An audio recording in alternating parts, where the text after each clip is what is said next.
What's up guys? Welcome back to my channel, Jesdy All Around.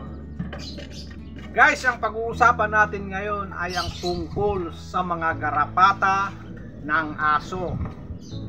Ngayon, meron akong nabili na maraming nagsasabi na ito'y napakagaling na pangpatak. Ang gagawin ay ipapatak lang sa may batok ng aso. Pero paliguan muna natin ang aso. Pagka ang aso ay malaki, ay dalawang maliit na pangpatak.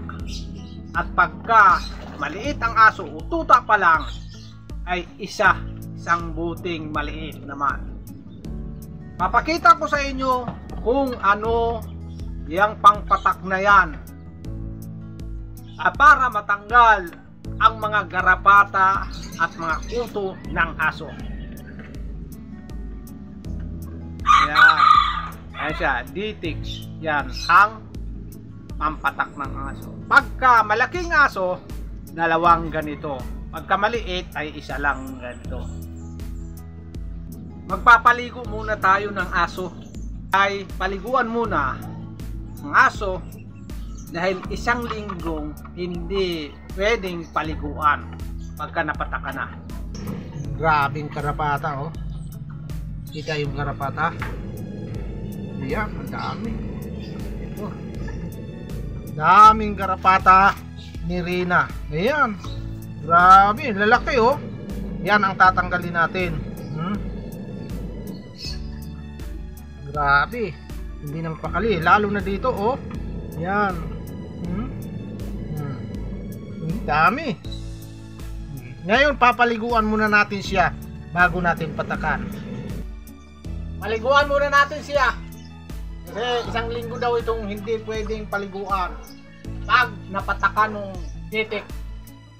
Sabi nung mapaliguan, kinakita yung daming garapata. Oh, lalaki.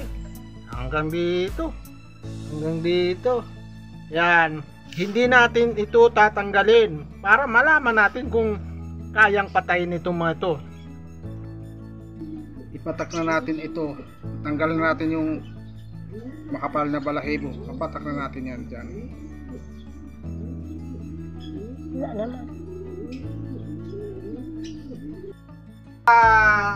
Bukas malalaman na natin kung namatay nga yung yung mga garapata. At yun sila, tapos na silang napatakan. Diba? Guys, after wala pang 24 hours kinabukasan, ito i-check natin kung merong may improvement. Ngayon, wala na akong mahipo. Lahat ng malalaki ay nalaglag na. Merong mga natitira maliliit yung nakadikit wala na, oh. Ay yan, merong natira pero wala na, patay na. Ayan, oh. Ayan, oh. Patay na, wala na, hindi na gumagalaw, natuyo. Ayan, oh. May mga nakadikit pa rin pero wala na buhay, hindi na gumagalaw. Yung natuyo yung yung mga garapata. Yan, ang mga natitira na lang dito yung balat na kinagatan. Yan, ayan, oh. Check natin to kung buhay pa. Yan. Wala na, hindi na gumagalaw. Oh. Tagumpay. Hapon marami. Ayan, meron akong nakita. Baka buhay pa ito.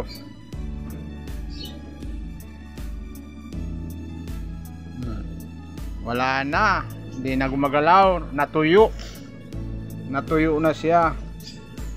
Guys, kung nagustuhan ninyo ang aking content, huwag naman kalimutang i-like, i-share, higit sa lahat i-subscribe ang aking channel, Jesdy All